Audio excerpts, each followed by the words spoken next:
Meet Finn. Look at him, so proud of his savings. Hey, Finn, show the camera that $50 bill. Nice, isn't it? Finn has been dreaming about the mega burger at the corner shop all week. Go on, Finn, treat yourself. You've earned it.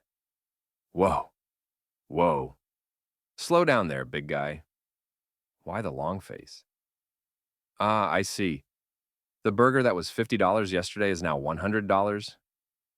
Don't look at me like that, Finn. I didn't change the sign. Welcome to the real world, buddy. You just met your worst nightmare.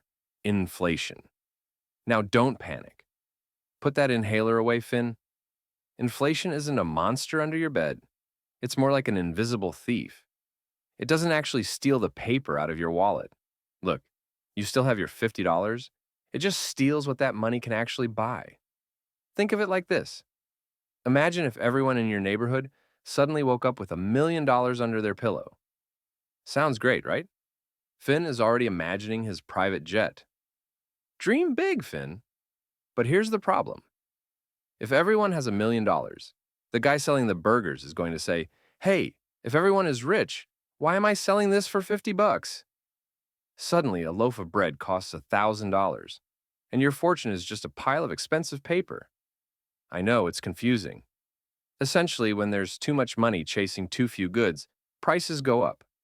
It can happen because the government prints too much cash, or because things like oil and electricity get more expensive to produce.